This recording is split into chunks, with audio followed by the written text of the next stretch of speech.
Hey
everybody, welcome back to another episode of the Threadlings Filmmaking Production Diary. I'm Miguel Ortega and this is Tran. Hello everyone. This is where we discuss the making of a short film in Unreal Engine every week until we get it done. So last week we had a lot of sound issues, so we're going to go over some of the stuff we talked about last week as well. But yeah, we apologize for that. We just had too much stuff open, I guess, at once, and our computers were dying. But yeah, do you want to start off, Tran? Sure. So this week was a lot of like setup and organizing things. So we have on this project we have like was it 4 additional artists helping us in the assets that we didn't in the previous one. So in the previous project, it was just Miguel and I in terms of just creating assets. We did have obviously animators and riggers come in and help us, and other artists helping us with like the faces and stuff. But this time, but on the on the environments and stuff like that, we didn't have any additional help. We also used a lot of make scans, so that was our intent. For this time around, we do have custom assets. And again, we're not against make scans. It just ended up that way. Well, we used on the other project we used mega scans as well. Yeah, but on this one we just are not using it as much. Yeah, the way that our last project was as much. No, what I was saying is on the other one, it wasn't all Mega scans. Well, we did make stuff, Yeah. but not like this. Yeah. A lot of stuff we made, some things were from scratch. Some things started off like based on Mega scans. But in this one, because of the story, and then the basic premise of our characters, which are the Threadlings, they are a society of like cloth people. So, and in their cloth society, they all everything is made out of cloth. The walls are made out of cloth. So there's a lot of custom assets. So what I've been doing this week is a lot of like invisible work, not so much work from just me, but it was organizing and kicking off some other artists to do all these marvelous things. So just to kind of show you what I had to do. This is just a sphere, like a material sphere. But one of the things, we're having audio issues. Hold on. Let me see. We're having. Talk, Miguel? Hello. No, it's like say something. Like, Hello. Yeah, I don't know. Is the sound coming through? I mean, the sound sounds fine when I put my headphones on, and the other one to test the sound.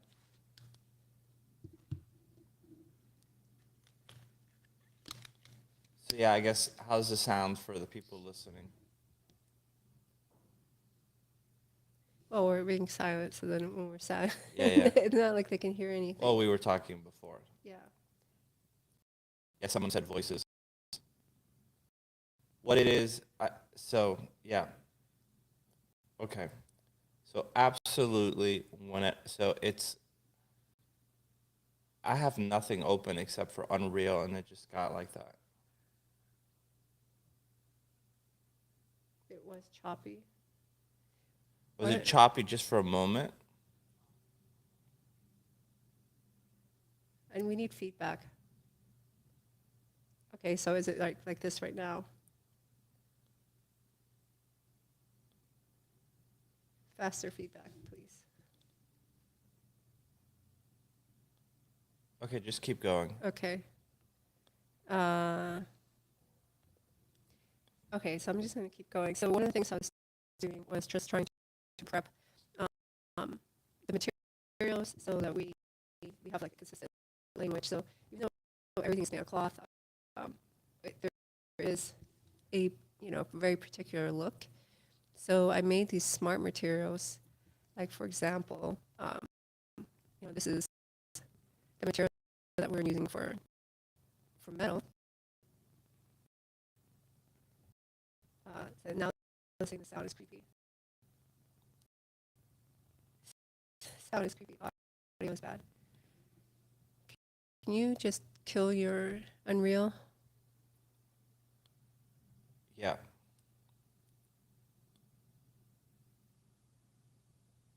Hey, we need some feedback.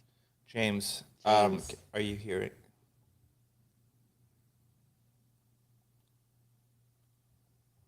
Okay. Just keep going. Yeah, I'll just keep going. You guys can tell us, because I actually can't. I can't hear it. Okay. I think you can't like show heavy stuff. Yeah, but the problem is the show is about showing heavy stuff. Okay. So, well, once it gets to you, we'll see. Anyway, that's one of the issues I don't know when it became an issue, but it wasn't before until last week. Anyway, so this is like, for example, our metal. And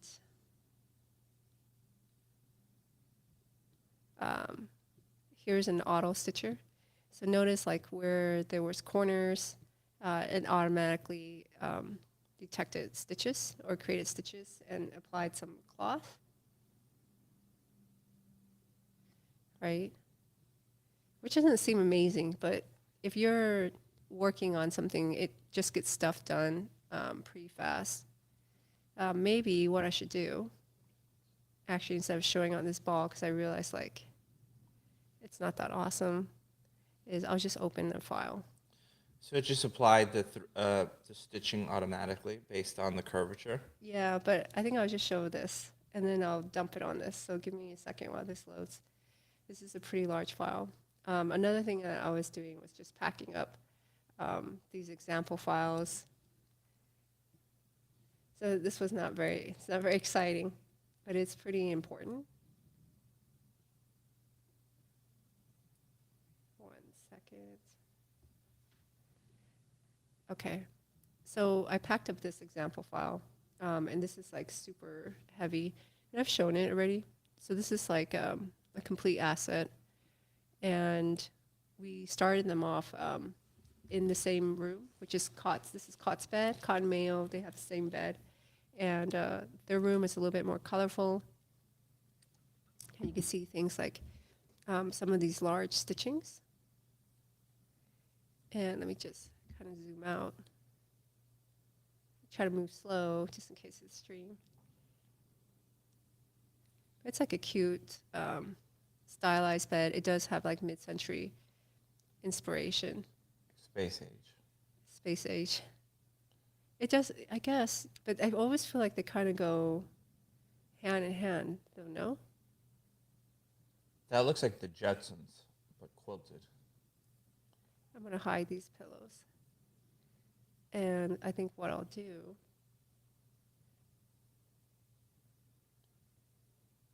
is apply it onto a section.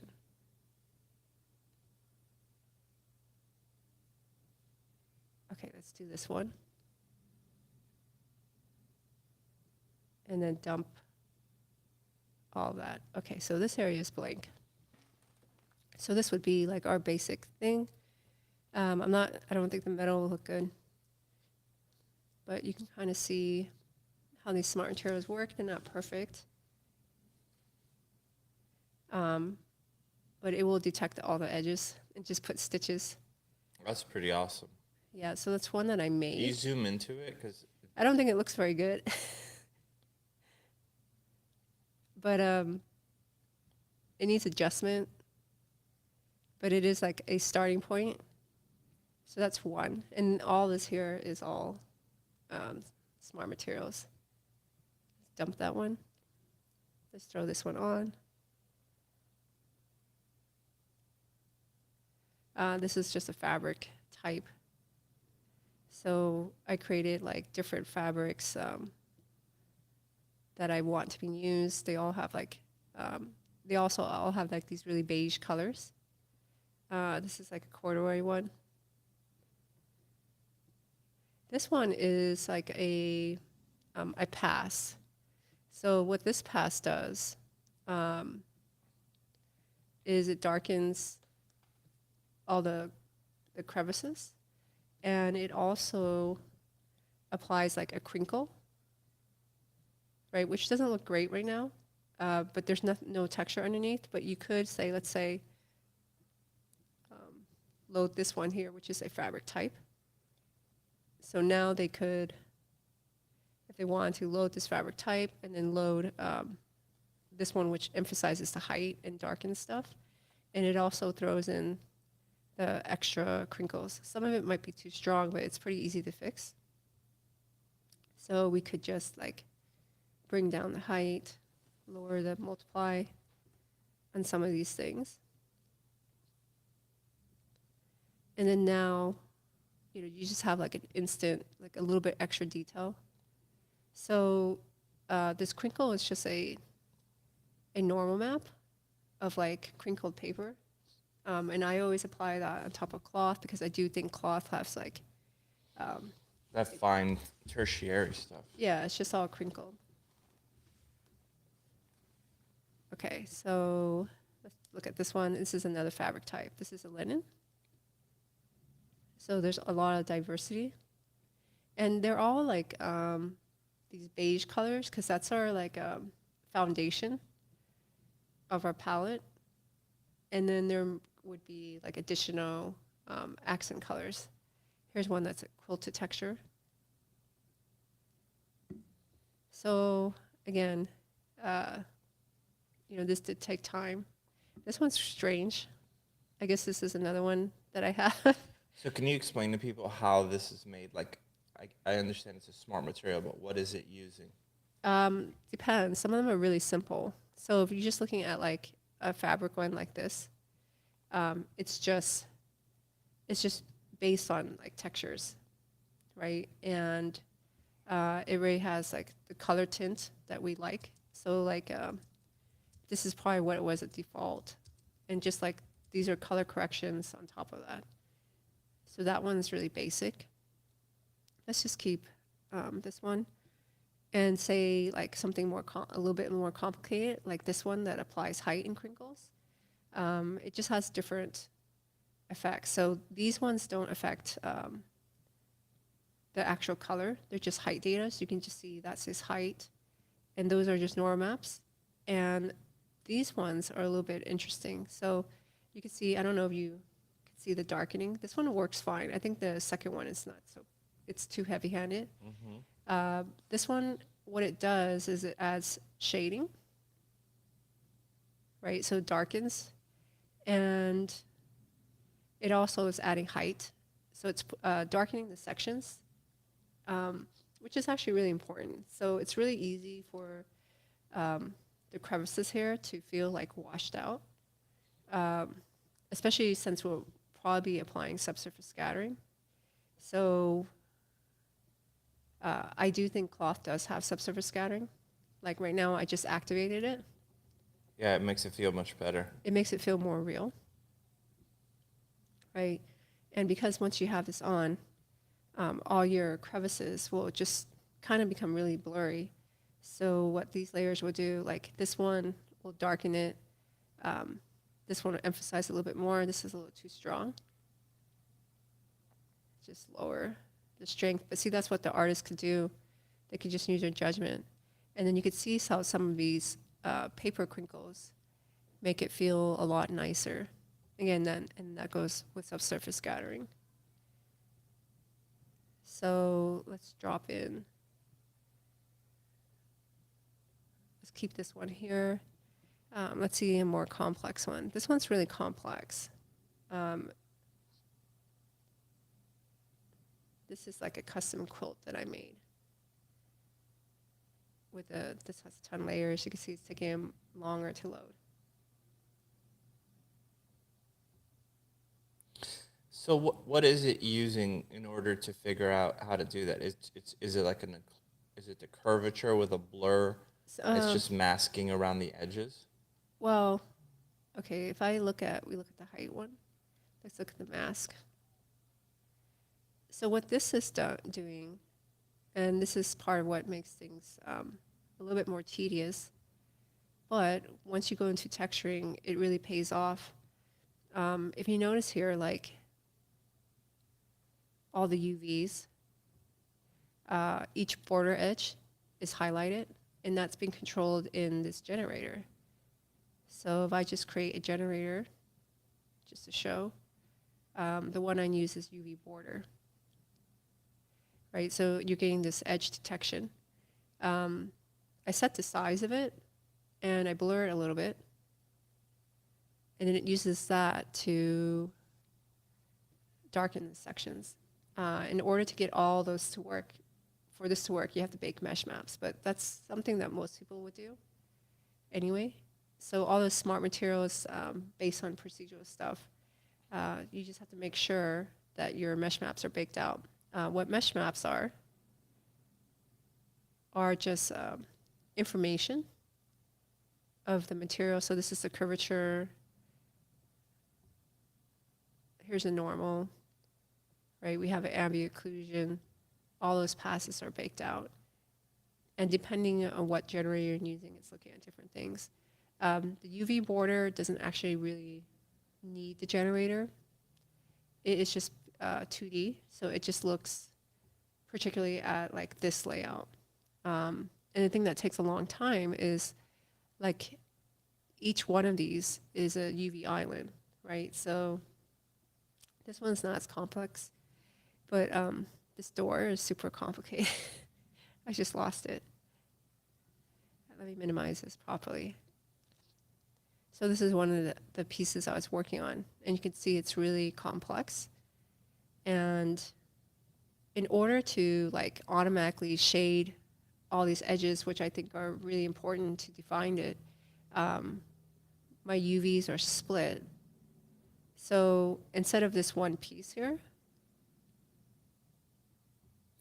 How long is it taking you to do the UVs in Marvelous? Because I heard you tell David that it's not such a big deal. it's not that bad. As long as you do it the way you were doing it. Yeah. So the other things that I was doing was going over just certain techniques. Like originally, this was one whole piece that was all merged. You can see these are gaps. And it's also really, it gets slow. So this is one of the slowest ones because it has so many individual pieces. But by separating it, what it does is the layout is based on the pattern. So you can see that there's a seam for every shape, right? Like if you look at the flower, I don't know if you can see that, and then you can see this, right? What will then happen is when you go into substance, it will be super fast to texture it. It takes a little bit longer. I would say, like additional, like an hour to set this up, just to show you what it looks like before it gets chopped up. But that makes the texturing process very easy. It makes it super easy, but it makes this really tedious, more tedious to do. It depends. The bed wasn't that tedious. The door, this is like our master door. You can also see the speed is like faster now, because these are what the shapes look like originally. So this is just like one whole piece. And the red lines are just like lines, internal lines I'm just drawing, right? And at the end, what I do is I start cutting them out. Did you draw those flowers inside of Marvelous? Yeah. So what I'll do at the end is I'll cut and sew this out.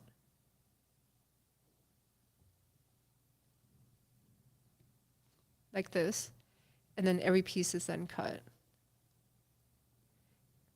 And again, it's not really so bad. This one is actually the worst one, because the number of individual pieces. You can see in this version, I did some. That cut and sew is just on, that's the UVs. No, that's a pattern. Okay, so you are separating. Yeah, you have to separate the pattern in order for that to show up in the UV. I see. Right, so if you come over here, you can see now like that is all cut up. So it doesn't affect the geometry at all, the fact that you just cut it all up? It does. It actually makes it a little bit sharper around there. So you can see the geometry here. I don't know if you can tell, but then you're merging it? Is that what you're doing? Yeah, they get merged at the end. So wherever you can see along all this triangulated stuff, there's a straight line down there. And that straight line indicates that there was a seam there. And you're merging it in Maya or in Marvelous? I merge it in Maya. So it is truly separate. Yeah. So if you notice anywhere on my mesh that there is like any kind of line going through, that is because of the UV border. And by cutting it, yeah. So before, if you look at this here, this curve, I'll draw over it. There's an edge loop right here. Before cutting it, it just is a triangle. It doesn't have this clean line. The clean line does change the topology in order for it to separate it. And that's probably why it gets super heavy at the end. If you notice here, this is what you won't really notice. This is a different pattern. So this pattern was actually too small. Too small, and it just looked really flat, and it wouldn't puff up. So I did a second version that was more simple, like this, instead of this really complex flower one, which maybe I'll try to use later in the future. Yeah. But all that is just drawn, just copy and paste with these red lines. And then once it looks good, this is cut up. This cut up job was, again, this one was really tiring because it's one of definitely the more intricate ones. You can see the door here. Let's isolate that. There we are. We like ornate doors. I feel like if you see all our stuff, like at any of our stories, there's always like doors. There's always a door. There's not so much in like Voice in the Hollow. Yeah, there is. She kicks the door open. Yeah, but it's if you look at like the Green Room Pumpkin, this is fascination with this red door. And if you look at the Nino, there's like a lot of like Door crossing. door crossings. Like there's a lot of symbolic meaning behind it. And so our doors always have to look like good because I don't know. I feel like we're gonna have a close up, definitely of the doors. Yeah. And if you take a look at Caught, hold on. Let's add this character here, and he looks really weird without his clothes. You can see the scale. So you can see how much detail there will be. Also, the more effort you put into the detail, the easier the texturing does get. So let's minimize that. And let me show substance again. Yeah, so this is Hi to some of the people that are here. So Jose, Netbug, Cardo, Tatoon, and Bobby. this is a good question. When the characters, I can't show it. When the characters open the door, will they avoid touching the cloth? Well, there's going to be a handle. That's a good question, though. You're asking because of the simulation, yeah? Yeah. No, I'm just going to stick a door handle in there. Yeah. I'll build and the door handle will be like metal. So this door actually, I don't know. I guess this is wood or metal. I'm not really sure yet. The base would be like that. And if we look at the entire hall, we can just kind of go over it again. Since last week was crazy on the sound. Lost. Yeah. This is like the window door.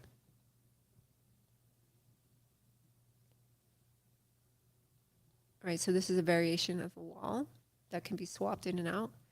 And it's all cloth except for these actual windows. So there's like some hard surfaces in here. Which makes sense that they would have that because that would be like for security. Yeah, it would be structure. They still have an underlying structure. Unless if you didn't, it would just be a bunch of like tents, which was my initial thought. Like, how was all this going to look? But you can see here, like, the underlying base. It's just this frame in the same exact shape. And what I'm making are like these variations that go right into there. And you can see this is a third variation. Right, so this is like just wall, but of course nothing can just be a wall. It has to have some kind of intricacy. Again, this will pay off though. You're crazy. So, well, I thought like this had to be the worst one, and it's not. The door is worse. The door is worse. Yeah, well, take a look at that detail, and then look at how much detail there is right here. There's like a lot more detail. So yeah. Where we have like additional artists helping us is particularly the texturing side. We don't have like, I don't have a concept art. Like I'm not using any concept art. I am using like reference. So you can see like this is like the original idea of the door. Let me pull that back up. Right, so I found like a real door, and then you can see I based this shape on that. And I got like the ideas for what, like how these are ornate in the inside from this. Except this is like some kind of metal door, and this is a cloth door. Right. So we have like a cloth version of this, which is kind of ridiculous. I've never made anything like that before. So again, and again, all these have like those UVs are split. So if I were to click on UV shell, you can see each shell is split. And then what that will do is just make the process a lot faster. Let me just show some other stuff.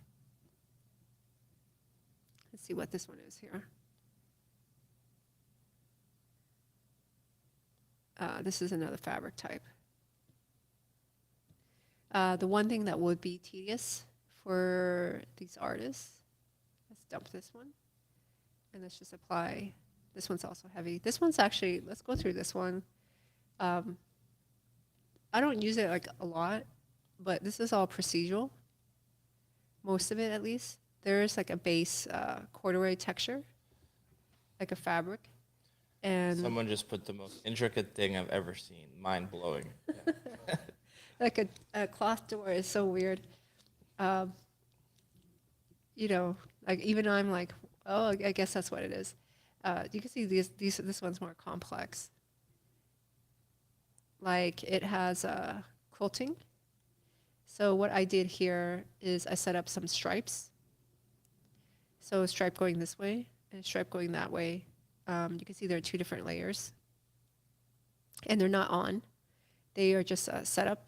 What there is there's an anchor here that captures this information. And let's say then in the next pass, what will happen is the anchor is brought in. So it detects them and it's adding them together.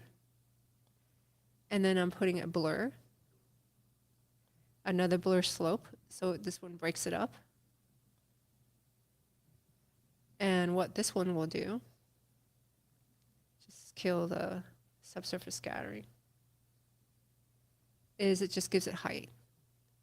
So it starts to puff up. You can't just add stitches and it's going to look convincing. You do have to do a lot of height work. This one is like the same as this one, except that it's just fattened up. And what that does is it gives this kind of height, so it makes it more pillowy. Oh. And that's before the stitches are applied. Once I have that, you know, there will be additional height. So these here are just like adding small creases. Right, you can see in that angle. And then there's the stitch height. So this is all height work. And then there's a little bit of color. An additional normal map. And then once we apply subsurface, it softens up. So that is the most complex one. I did not make them all this week, but it was gathering them and prepping them and trying to make sure these things were clean on the inside, because I'm passing them on to other artists, and you just don't want to give them like your dirty stuff, because it's confusing, right? And it's not very helpful in that case. So that's my invisible time. Let's put like a piece of fabric underneath. And then things like I did, which we had meetings and things like that. So one of the things is, you notice that there's all these stitches like these, right? I do have like a list of stitches and notes like, okay, don't do, this is what we need to do. And I have approved stitches that you can use. And these are all Substance Painter stitches. Substance Painter has a lot of stitches. So one of the new tools, their path tool. So when you say approved, that means that's because you're sending that to the team. Yeah. Okay. So this is not all one type of stitch, if you notice. Like this one's like U-shaped, this one's like spiky, and these ones are straight. And I don't think all stitches are equal in this program. So I went and I made a list of stitches that could be approved. Now, the way that the stitching is done, and has to be done this way, is with this path tool, which is a new tool. So let's say you want to lay a stitch around here, and you can see what it's doing right now is just making white. And the reason why it's white is that's all I have. So we can turn all these on or whatever. And you just have to trace the outline. Now, You could be that sloppy with it? No. yeah, you can. You can? Okay. Yeah. So it could be pretty sloppy. And if I want to close this, I can press the close hole. And then what you can do, let's say you click out, like I leave that layer. And this tool only works with a paintable layer. I can come back in, activate it. And if I want to, I can change some of this stuff. So I can move it after the fact just by clicking on it. And you can change like the point types. So right on default, it's on like the smooth part. Here, yeah. But I can change that to say something sharp. And I can change that to be sharp. So it fits the shape a lot more. And any issues I have here, which I can't really tell because it's white, and I'll switch it in a second. So it's actually like a really incredible tool. Like this tool is amazing. Okay, so now I have like this layout, and let's say I just started doing this and I don't have like the stitch brush. You can swap it out really easy. So if you go in a brush, there is a new set of stitches that look like this, and they have like this little orange icon, and you could apply any one of these. Just hold on, double click this. And it's not doing it. It's not applying it. No, it should do it. I think my tablet is not double clicking. Or it's the stream curse. no, my brain is just farting really hard.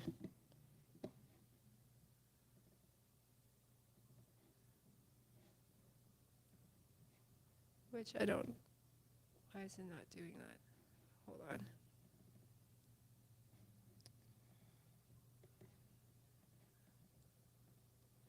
Okay. Let's go. Let me check this real quick. Why is it like acting like this? We have Shraga just wrote. He has the shapes for sort. Okay, awesome. Yeah. That would be amazing.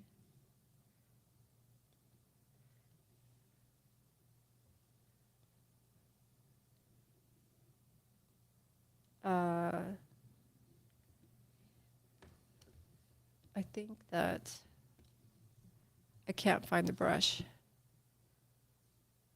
What, the stitches are just gone? Yeah, they're a different category. That's what it is. And my brain is slow. Okay. We're working in vampire time, just so you guys know. So we're totally in flip schedule. Yeah. So yeah. Let's activate this. And it was the wrong brush. There we are. So they're not under brushes. They are like a material or something. So that's why they weren't showing up. And let's say I apply something like this. It's really massive. We can change the size. Right. And I can change different brushes. And like look at different types. I don't think I use those types.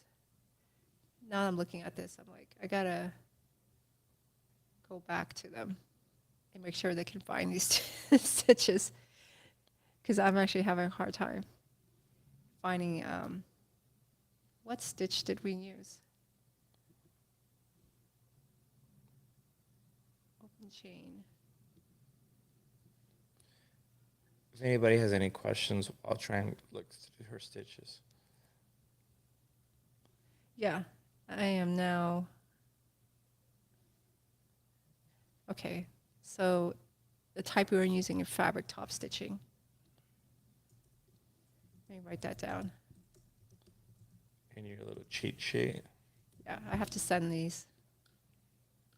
Otherwise, they're going to be like, "Oi, hey." Okay, so this is the one type that we're using. And then these are, again, different types here that they can use. So we could say one decorative, an elastic, and it actually looks like kind of insane right now. So let me add some points. And I'm not sure why it looks so broken. I will double check this stuff after the stream though, because this is really weird. What is going on with this?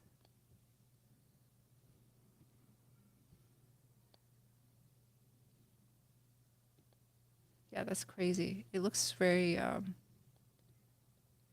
like just kind of shocked right now. What is it doing that doesn't match what you want it to look like? The stitch itself, Yeah. it's like bleeding on top of each other, like really weird.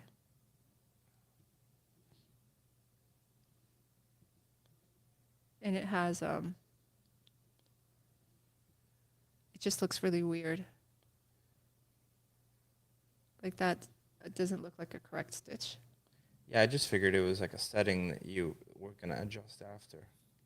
You can, but I don't know. It looks really weird, which is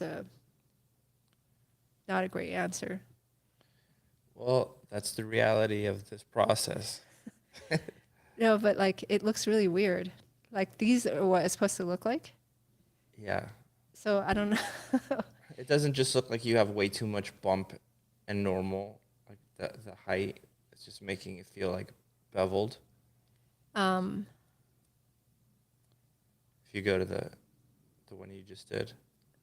No, it's you can see I have a path here. I have like a brush here, fabric top stitching, same one, and I should be able to switch it. See, that looks like what it's supposed to look like.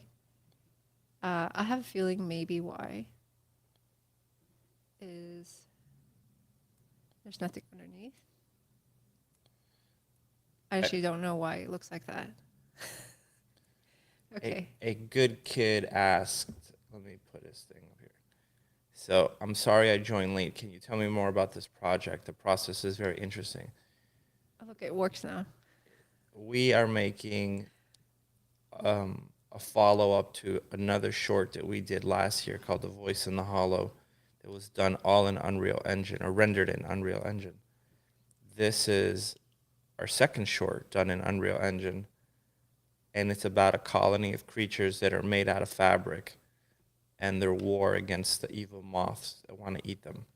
So everything they build is made out of fabric. So what you're seeing is the main character's bedroom, or his literal bed. Yeah. Yeah. I don't know why, but it started working now. There we are. Because streaming. Because streaming. Yeah. I'm like, oh, it works now.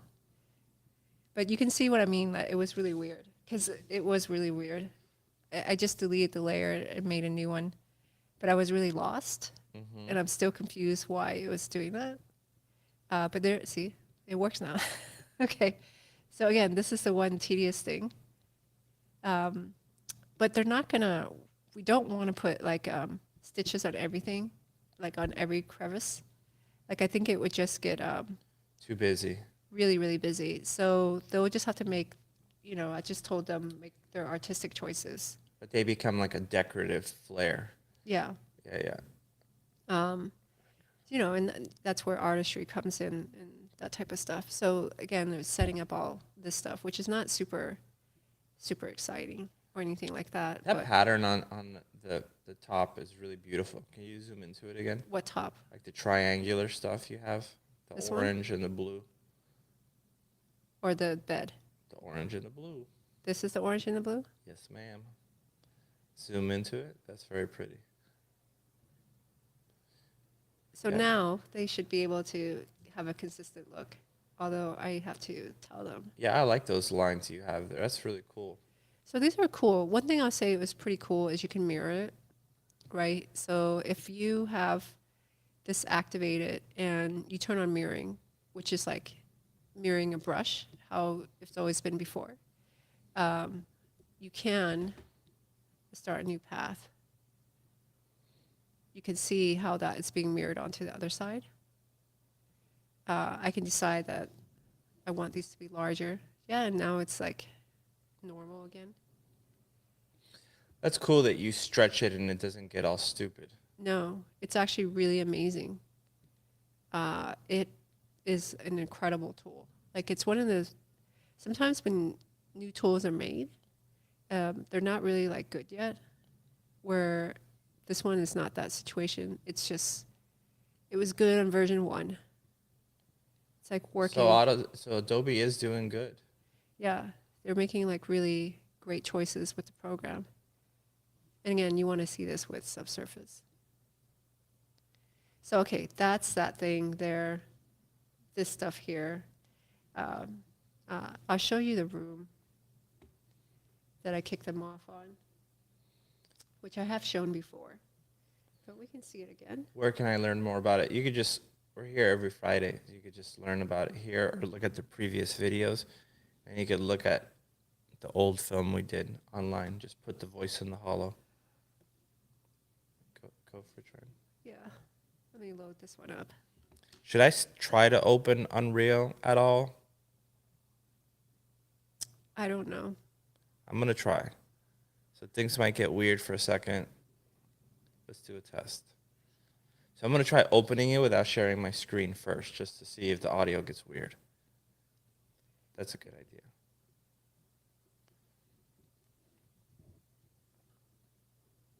We actually can't see it or tell, like, we don't experience it. So we don't know. Yeah. So they have been kicked off on this room. At what point in the asset making and story building do you decide to begin R&Ds? When did we begin to do R&D? Well, I knew that Tran was very good at doing fabric, so I knew that there wasn't a lot of R&D that needed to be done. If she didn't know how to do fabric, because I don't know how to do Marvelous. If she didn't know how to do Marvelous, we would be in a lot of trouble. I do know Marvelous. Yeah. I will say the one thing that is, I started realizing as I was doing it, again, there's no design. So I just make it up as I go, which is kind of the worst thing you can do as an artist. Right? You're not so, like, if you think about principles of art, you start with like a block out. We had a block out for this room.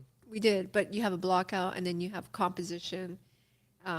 Things like this, I feel like if you're doing it in a typical production, let's just look at this rug here. Oops, I moved that. You can see like the pattern and all this stuff. Like I feel like in a regular production, this would have been concepted out or something like that. And it would have taken longer to go get it conceptualized and approved, but everything would have been conceptualized. And you would have like a ton of concept art, and then that would have passed on to a big team of artists. We don't have like a whole department just like to draw what everything is supposed to look like. It's just Miguel and I. So that is one thing that makes it a little bit slower, but because I don't have a concept art, I'm just making it up, which is kind of bad, but it's working out. So, and then what we're doing right now that seems to be working is just passing that to other artists' texture. So can't really, I feel like it's hard to pass on the modeling of the stuff. Partially because we don't know what the hell it looks Yeah, like. because I'm making it up. But so the model side of it is like so loose and in the air, but the texturing side is like has hard rules, right? Use this, use that. These are the colors. These are stitches. So because they have like set things, and you can set them. You can pass it on to another artist. But it's so weird how structured the texturing is and how unstructured the modeling side of it is. So it's like this for now. We do have David. I don't know if you have the screenshots. Yeah, I'll pull that up. Give me a moment. How's the audio, guys? It's when I share the screen. Oh, okay. So we have to like change our setup. But Yeah. it was never like that before. Okay, James, he's listening. You could try sharing. So the audio is fine. I'm opening up like huge files, so I'm just not sharing my screen. Okay. So here's a nice note. Good kid. I already put that. Oh, you did. I'm so tired. I am living vampire time right now. I just hitting it. We're in a crunch mode to try to push things out. I'm crunching on getting stuff done on my end, like trying to finish it, and just pushing out these artists to send them off to work. And I feel relieved that they're starting and that I've organized all these files, but it was very, very time consuming. So I don't have as much progress myself personally, but within short amount of time soon, we should have like A lot of stuff. a lot of stuff starting to come into the texturing. And now what I'm doing is just trying to catch up back onto this stuff, and then keeping in mind, let's jump back into the main hall. This is loading. Give it 1 second.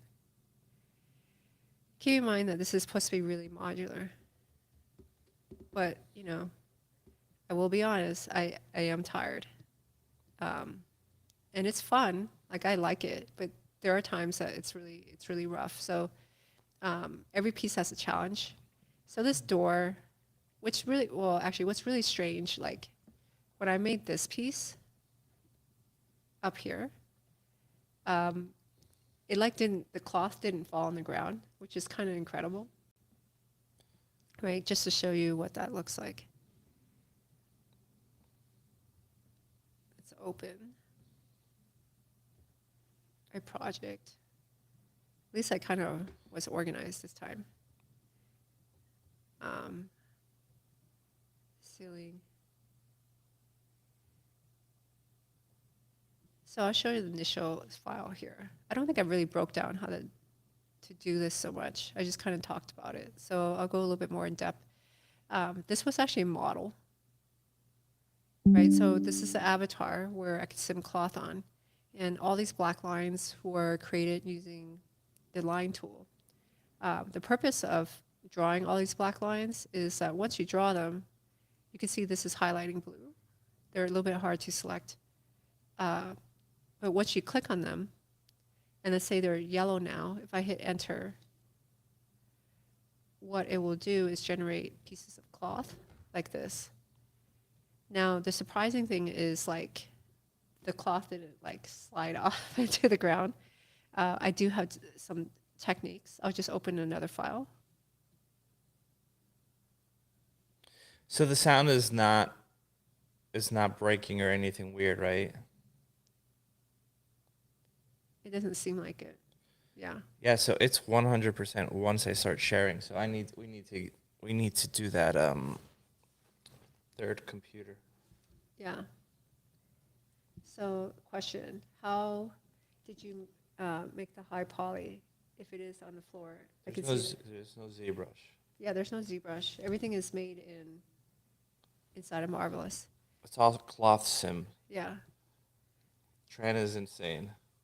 So let me unfreeze this. And this is all cloth right now. And now normally, if I were to sim this, I think it would just start falling on the floor. So you see how it just like falls down? So what I'm doing to keep everything sucked up to it is I grab the cloth and I put a negative air pressure. So positive pressure would make a piece of fabric fly. So let's see. I'll just freeze this and just show you what I mean. So I'll make a piece like right here. I think it might be a little bit large. Let's just make it a little bit smaller.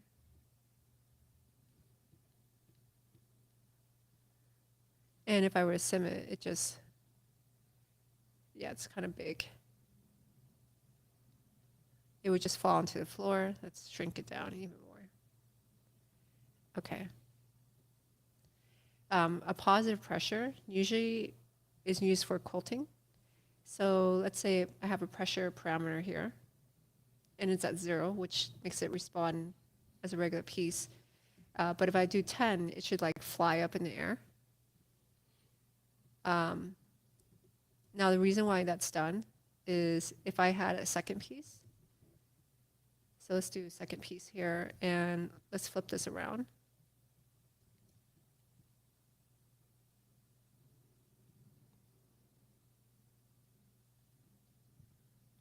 And I sew these two together, right? So you can tell that there is actually normals on this. So that's the back normals. Let's sew this in 3D.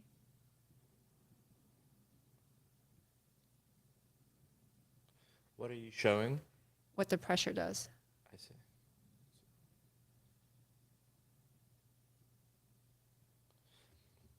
Okay, I'm having a hard time clicking. I wish there was just an automated way of doing the pressure thing without having to duplicate it and do what you're doing. There is kinda. I just did it long ways. Now, if I have no pressure on these and I sew them, okay, so they're just two pieces of fabric sewn together.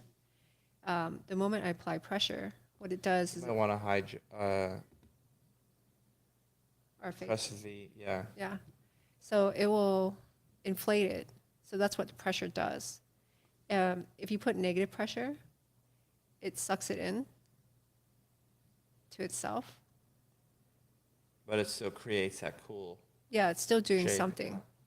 But the way I'm using it is I put negative pressure on this cloth. So now if, let's say I have this at, I don't know what I had it at, -20.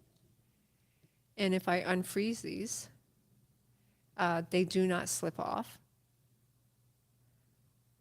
And it's like some weird stuff I'm doing. But I figured this stuff out. So you see, it doesn't fall down. And it like stays sucked onto the mesh. Right, so if I pull this, it instinctively just wants to suck back onto that surface. And it's worked amazingly well, but sometimes it doesn't work. So to kind of show you what piece I started that didn't work was this new arch piece.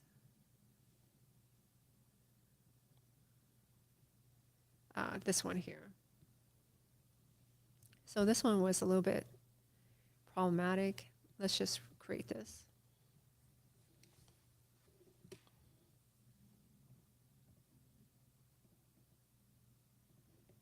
I would say one thing with this tool that it's like requires an insane amount of patience is the pivoting. And it does kind of make me a little bit crazy. The pivots in Unreal make me go insane. There's no pivot like this one though. No? No. And this selection is like really hard to select. So once I get to this point, I'm just, you can see I'm having a hard time selecting it. Have you shown this to the Marvelous people? That is hard to select. Yeah. I think they know. I have mentioned it like maybe No, I don't think so. But if They're I, very responsive to this sort of stuff. yeah, I will go. Dude, this is hard. Okay, so now I've made those pieces. And excuse my pivot. Excuse my pivot. If once I sim it, it just does this and it completely loses it, right? And I was like, oh, so I did my trick and it really didn't work. So I put like a negative pressure and it kind of helped it a little bit, but you can see it's like not sucking onto it. So one thing I had to do was that you can go into your creases and put like folds and bends. Sorry, your stitching. So let's say if I select a stitch between here and here, it's this line. Let's just select this one. You have a fold angle, so 180 is neutral, and you can tell it to fold in and out like this. So this is like a 0 angle, and you can see it's popping out. You can change this to 360, you see it folds in. And now if I select a stitch that's sewing between here and here, meaning this stitch line right here, that's blue, I can turn this into a hard corner. So these are just some tricks, but you have to get your base mesh to wrap on, really like to hold the original form for this to work. Otherwise, it's just going to look like a weird puffy thing, and it won't have any structure. Like these here, they feel like they have structure, right? I guess that's why they're so weird. But, you know, it's not all floppy. That is probably the hardest part. Let's see. All right. What's some of this out? I know you two are tired making this, but thank you so much for your experience available. No problem. Okay. Should Miguel try to share his stuff now? I need a moment right now. Okay. Well, I could show the David Kwok stuff. I would minimize Unreal. So I noticed that when you actually like minimize the screen, it eats up less of your process on your computer. Okay. It doesn't work for Maya. Try it. Okay, we're gonna try, guys. Let us know. Bah, it all blows up. Have we blown up yet? So this is the cloth version of the moth, and the reason why this is even in the film. So we have a photoreal version of it, like a biological moth, but when they're in the school, this is the one they use to practice against. So it's kind of like Hogwarts in a way. Yeah, it's become like that. It's become like Hogwarts. But we weren't. Uh, We were not trying to make it. Okay, audio issues are starting up. let's see. Is it still? Sound is breaking again, so it is 100% coming from sharing my screen. So it comes from whether you have Unreal on and off. Can you try closing Unreal in all heavy software? Well, the point is, it's not that I've had the software open. I've had it open for an hour, right? It's only when I'm sharing the screen. Yeah, but let's try. Let's say you just. Yeah, but what's the point of sharing the screen if I literally could only have like Excel open? You Do can, you know what I mean? you can show screenshots, but can you just see or no? Yeah, but I have to save. I just, Okay. Yeah. Let me just finish. So is the sound? Is it still breaking? Let me close my. Yeah.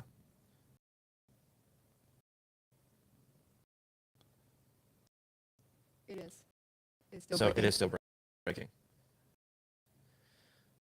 All right. I cannot show anything then. So Tran, I pass it to you. Yeah, turn off your screen. Yeah. Are you sharing something? I am. You're not. No, my screen went down.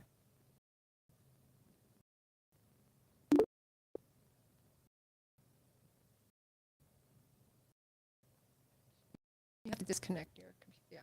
Yeah. Yeah. All right. Are we guys? Are we back? Are we back audio wise? Do I still sound like a robot? Okay, we're good. So, okay, so it is definitely when I share my screen. Yeah, pass me the pictures. You have them. Oh, I do, huh? Let me Yeah. pull them up. So we have David, who was on here pretty recently, and he showed some stuff.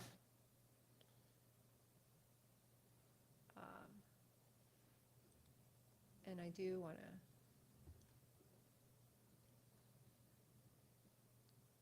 grab all these images. Give me 1 second. And you guys, so that you guys can see it.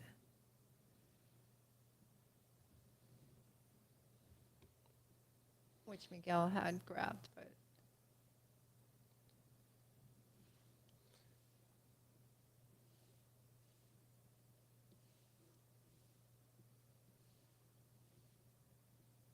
I think this was a really painful process for him.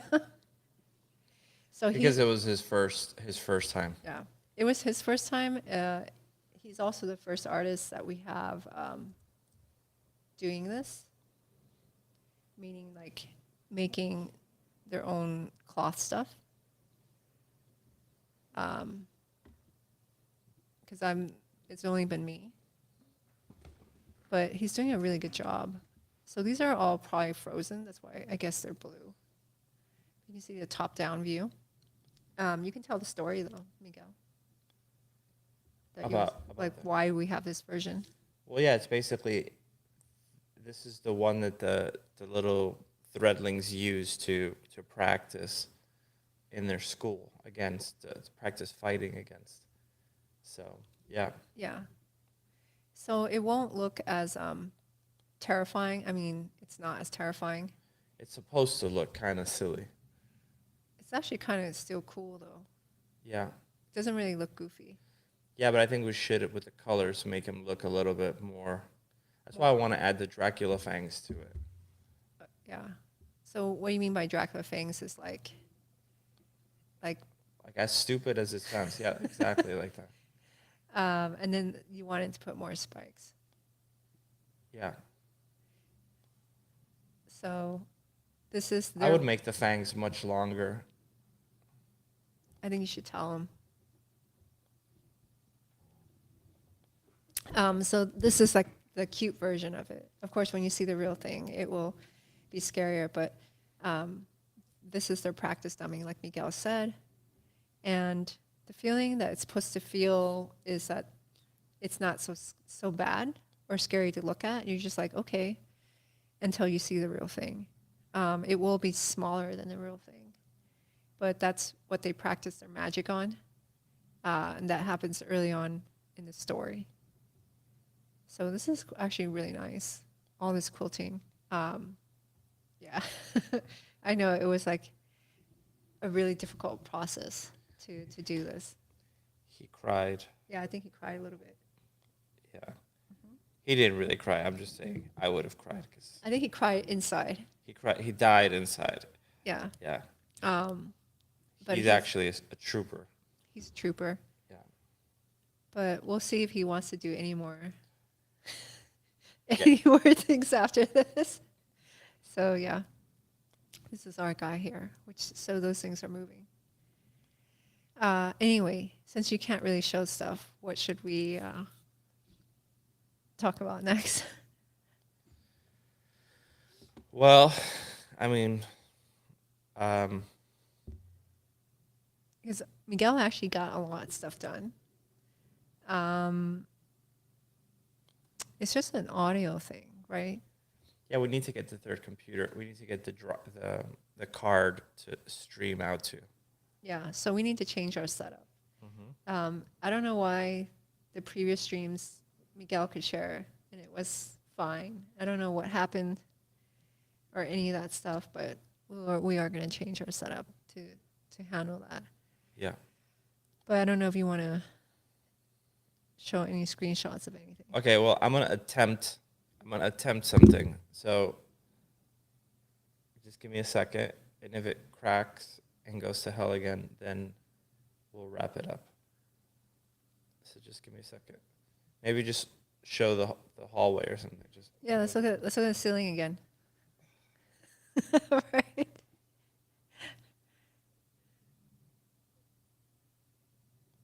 Yeah. So Bobby just says it's a shame that you can't stream down real stuff. Just start happening. we're gonna get it. I mean, we have. Yeah, next week we will fix this. We just need time for the stuff to arrive. Miguel does have like a new microphone setup, so we did like run out to do that. I mean, I could show you what I would do here.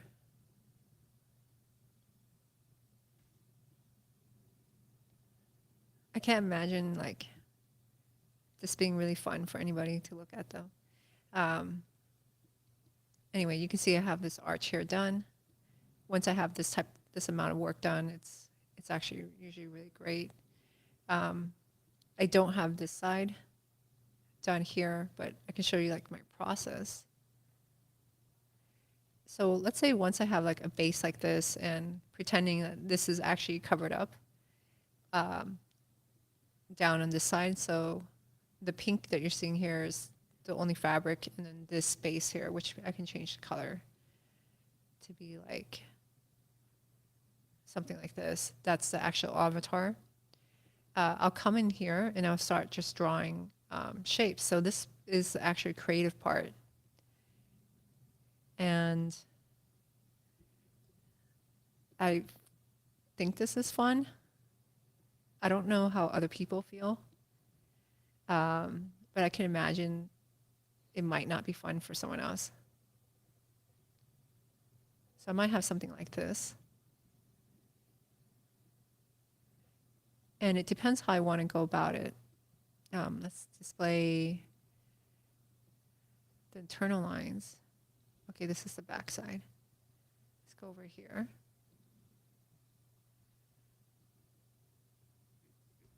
Well, actually, I can do something like this. I'll select this line and offset its internal pattern. And I can create like a pattern like this really quickly. I accidentally turned it off. Let's turn it back on. So let's say I have something like that. And then if I'm not sure, I can just play around. All my settings are like messed up.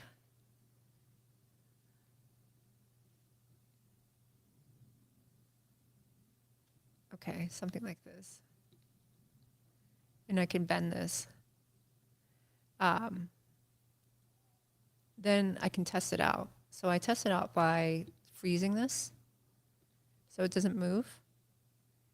And then I'll grab it and I'll clone a layer on top of it. So you can see it just got a little bit thicker, and there's a second layer here. And I'll unfreeze that. This second layer will have like a thinner fabric applied. So the base fabric, I use like a leather that is more firm so that it can hold the shape better. But you don't really want like a thick leather because it will just look like a thick leather. I'll use a cotton sateen, and I usually will color code it so that I understand that it has a different piece of fabric. And then I'll sim this. And initially it won't really look that special. It's got some simulation issues. That's okay. What I'll do is I will change the scale of it and give it positive pressure. So I'll start off with like 30 air pressure, so it should puff up. And I have a thing called weft and warp. Weft and warp, for those who are like new to fabric and haven't really used Marvelous, those are the direction of the thread. I'm probably saying it wrong. But I'll pull up like an image that might make it easy to understand. So weft is basically horizontal, and warp is like the vertical. This says warp, that says weft. So one is like up and down, and the other one is left and right. And then you have sire, which is 100. If this and I say 105 on my weft, it's 5% wider, and I add 5 to the warp, it's 5% taller. So now it's 5% bigger, and I've also applied air pressure. And what that does is it allows it to have some pressure. I am having some issues here, which I will have to figure out why it's doing this. But you can see now it's like really poofy. And what I'll do is I usually will bring the particle distance down. This one is a problematic simulation right from the get-go. So I'll have to figure out why it's doing some of the things that it's doing. But we can see like, you know, that will be beginning. So I test it back and forth like this. And if I go, well, you know, do I like this being really round like that? I mean, it's kind of cute. But if I don't like it, you know, I'll just delete it. And I'll look at this here. If it's too puffy, it's just a matter of drawing like additional lines. So if I break this up, doing something like this, and let's say I want to curve this, or that pattern actually kind of sucks. I can undo that. Just something simple. I can curve it by holding Alt, and that will turn into a curve. And now if I were to try to do the same thing, just very quickly layer clone it over, unfreeze that, apply that fabric. So this is my working process. And it's kind of part of the reason why I can't just design things, because I kind of don't know until you start simming it. And you can see this side now is not so puffy anymore. It has more breakup. And then ultimately at the end, I'll bring down the detail to like maybe 5 particle distance, which is the distance between points. So the smaller the particle distance, the more dense it is. So a particle is basically like a vertex, you know, and that will be like that there. That part is fun. The sock part is not fun. But luckily this one is not difficult to actually do. What do you think, Miguel? I think it looks good. That means I'm not paying attention at all. Yeah, you're not paying attention. Like, because I'm trying to get something ready to show. Okay. That's how you know a man is not paying attention. Everything looks good. That looks great. That looks great. I mean, I don't know. Maybe when we show it, you just keep your mouth shut. Damn. Well, no, the moment you talk or you share your screen, it just like takes a crap. Yeah, I know. Right? So just don't say anything. Well, you can look over now.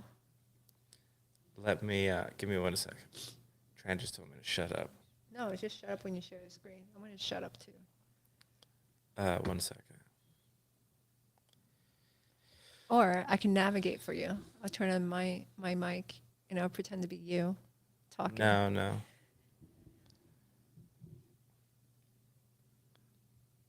All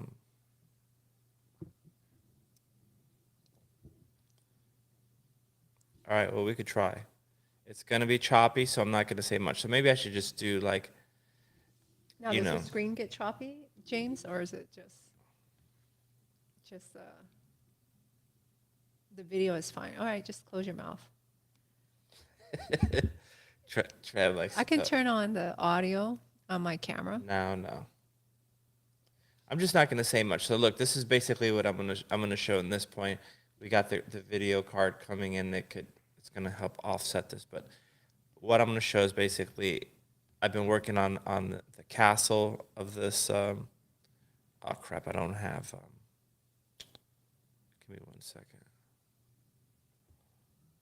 Let me just import one more thing here. All right, while Miguel's doing that, I don't know if there's any questions about what I'm doing or just questions that anyone might have about this stuff. I was actually hoping like all this would have been completely done.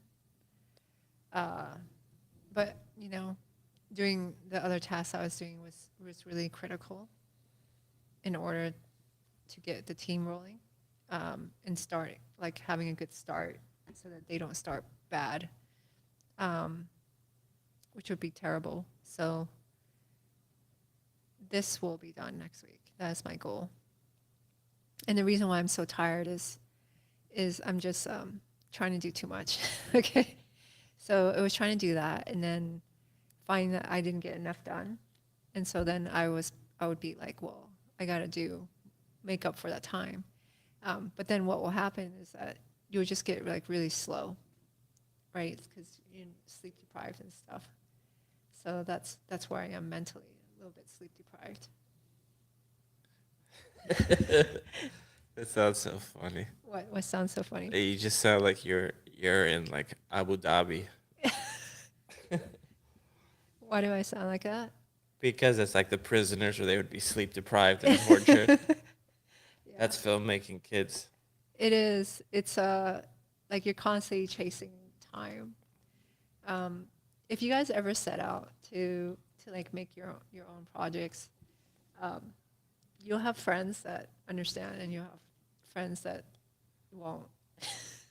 And then you'll just kind of lose those friends. Can you import Substance Designer substar files into Unreal? Well, you can bring in certain things, not their working files. But if you can make a material in Substance Designer, and that material you make, you can just import it. So I feel like a lot of these materials here, like, let's find one.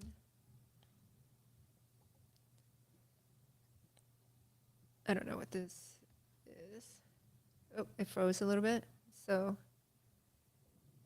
but I feel like these default materials were actually made in something like Substance Designer. So you can make literally a shader. You can make filters in Substance Designer and then bring them in here. Right, so they go hand in hand together pretty well. I do not use Substance Designer a lot. I haven't found myself needing to use it. I do use it whenever I can, just because I like the idea of using it to just try to build like skill in it. But I'm not really using it enough. But if you look at something like this is a stylized metal, which does not look good on cloth. Let me go to the light. So I could show it whenever you're ready. No rush. I'll show it. I'll give it to you in a second. But if, like, I'm bringing in this material, it's called stylized raw metal that I got from the Adobe site. And if you look at this one here, it has complexity and roughness, variations, right? Going from, these are all just sliders. There's like pattern sizes, things that I'm getting to break this up. And this was, I'm pretty sure, all created in Substance Designer. So it's pretty amazing. All right, you want to show your thing? Yeah.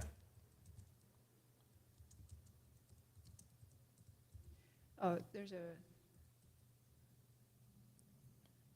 Gnomon just released for felt material, creating stop motion felt and Substance 3D Designer. Fur material would be great in Unreal. I mean, that's pretty cool. We normally in our pipeline are used to like making the fur, like the actual hairs, but. Okay, so I'm gonna jump on. So Yeah. I'm not going to say much because it's probably going to get all weird, but this is basically the moth hive. It's still work in progress. So what I need to do right now is like build the understructure, which would be like these roots, thick, big mangrove roots coming down.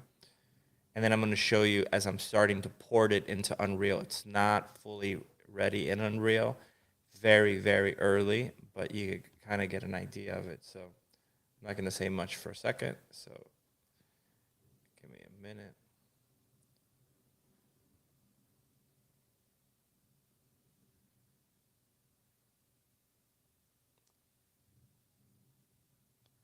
You should probably unshare your screen, your camera, everything.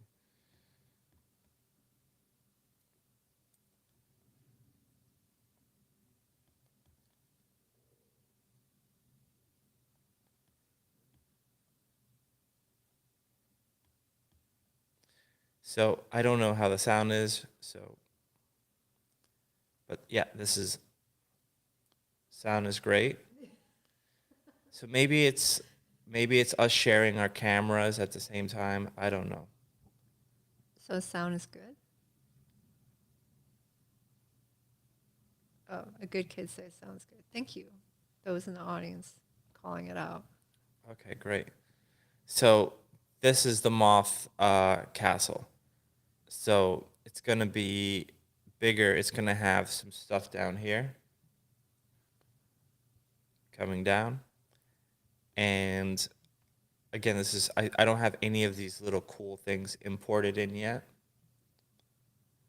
But yeah, you could see the whole thing is we wanted it to feel like there's all these nasty holes that you can go into. You hand sculpted all that. Yeah, it took a very long time. And then this was using the method that I showed you guys earlier, which was that Veroni modeler. And then I Booleaned it inside of Mudbox, which was pretty cool. And then all the crazy vines. Yeah, this took me a moment. I like the silhouette. So when I see that, I like it. Yeah, it's nice. It's like that.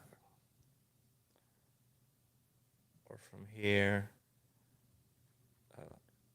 It's such a big contrast to like this quilty world, like these Yeah. cloth guys and their cute chairs and walls.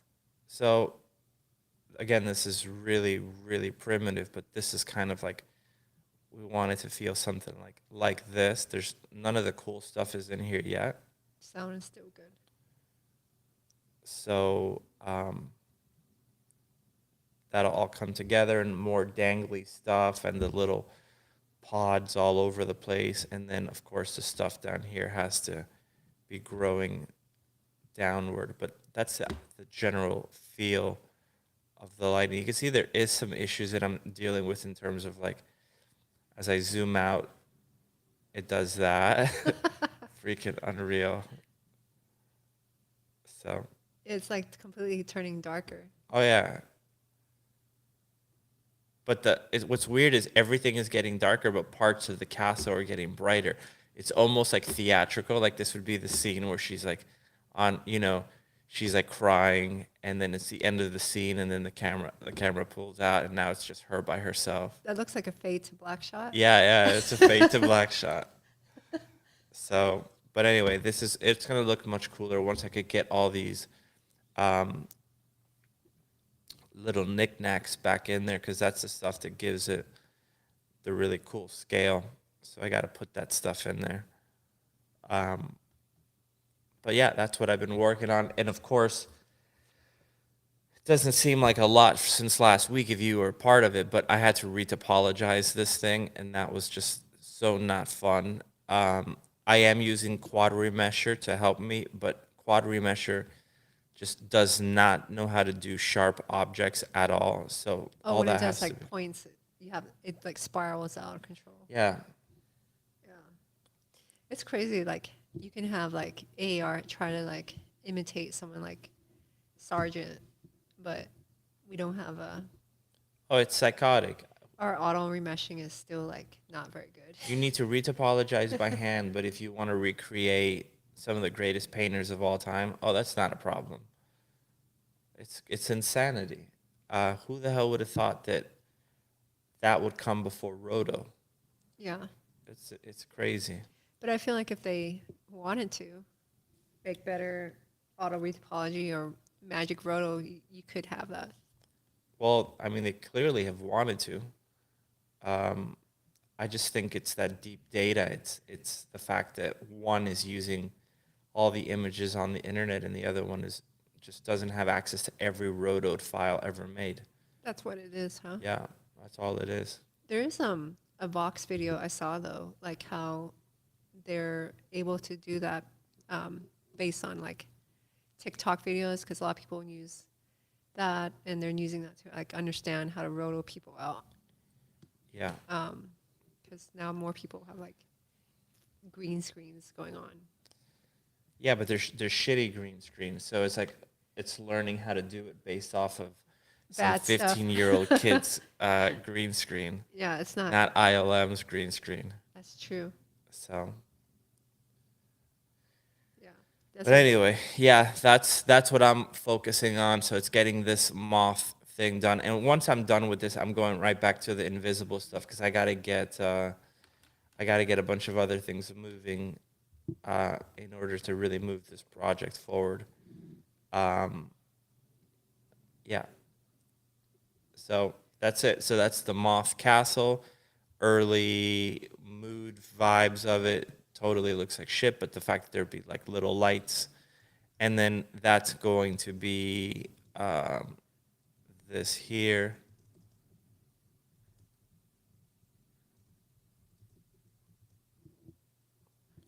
So let's hide this. So this will be the inside of that, which we've shown before. Let's find the actual shot.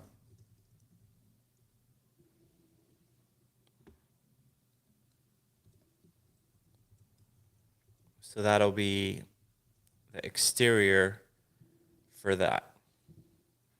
So my focus is all the moth stuff. That's the exterior. And the interior works better, right? Yeah.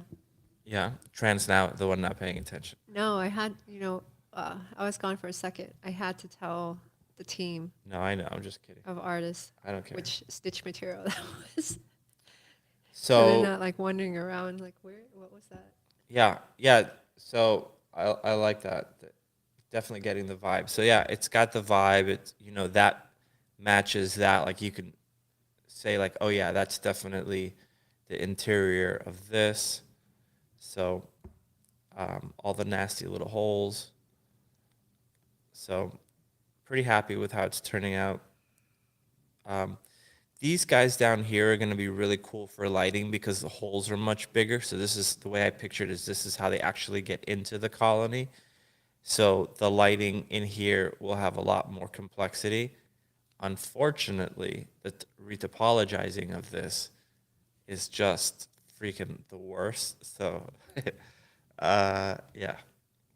Are you retopoing everything? No, I think these I'm not gonna, but this castle I had to. Yeah. So the way I did this castle was entirely with that dynamic tessellation and mudbox. So as soon as I would pull, it would start creating geometry, like sculptress. I love that. So that has to be retopologized. I think this castle in mudbox was 100 million polygons. It was an absurd number. So yeah, that's it. That's my Hive castle, Show the Unreal thing. Yeah. the interior, and then the exterior we saw. So Miguel is getting worn out by sculpting holes, and I'm getting tired of making cloth.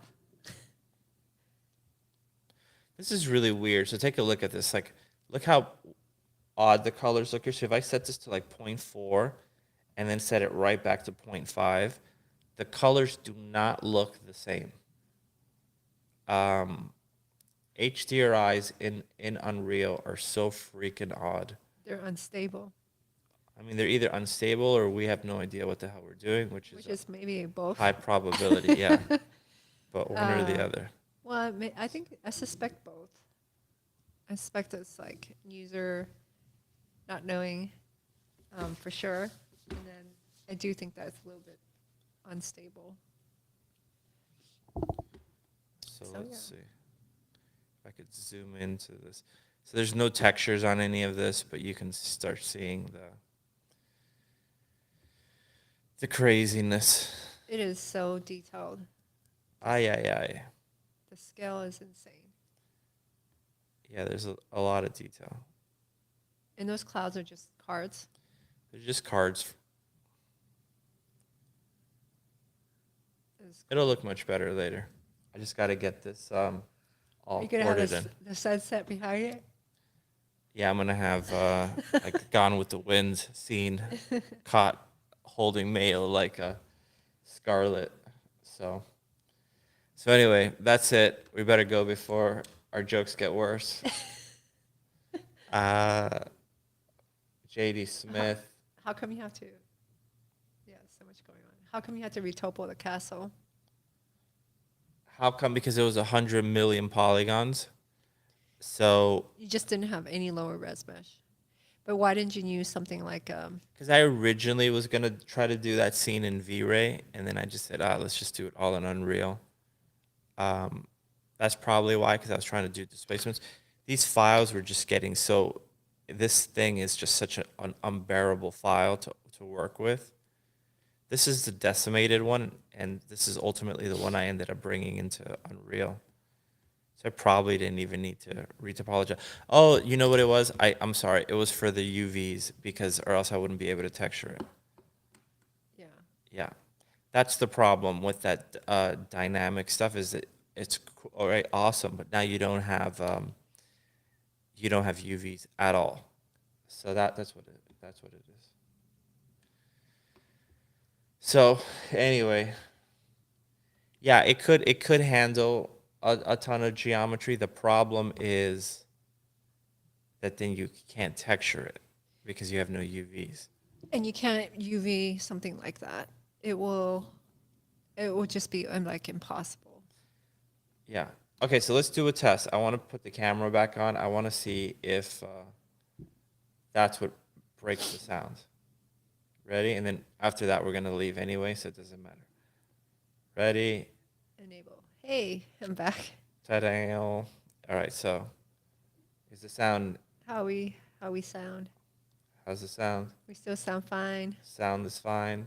That's so weird. Switch to Unreal. The computer just started making some sounds, so I heard it. you heard that when it's like, oh, It sounded like it burped. yeah, We still sound good. okay. Who the hell knows what it is? But thank you guys for tuning in. Yeah, we appreciate it. And Thanks to I Gnomon. will, And sorry for last week's disastrous audio. yeah, we apologize. Thanks for coming back. Don't leave us. Don't leave us. Yeah. Or else, or else we're gonna have to do our own stream at 4 in the morning when we're awake. Yeah. All right, guys. Thanks everyone for tuning in. I have goals for next week. Hopefully, I am finished with this hallway. I want to be done. So Yes. Oh, I could show one more thing. Hold on 1 second. Just say something for now. okay, I guess I'm just gonna talk.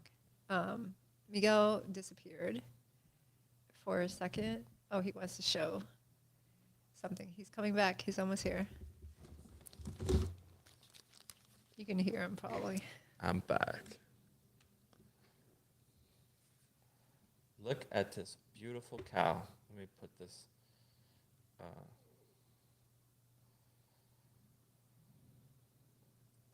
So we got this from Kevin Smith, the director of Clerks and Mallrats, and so best animation. It's flipped, but isn't that cool? It is really cool. the funniest award I've ever gotten. So it's a trophy from the Kevin Smith Film Festival. Castle, yeah. That cool. Kevin Smith, of course, has the best award. It's so awesome. Freaking cow. So I like how it's pointing at you and it has a thumbs up. I love that it still smells like spray paint. All right, guys. Thank you so much. Thank you so much. We will be back next week. Yeah, so let me see. The outro. Where the hell is the outro? There it is. All right, later. Bye, everyone.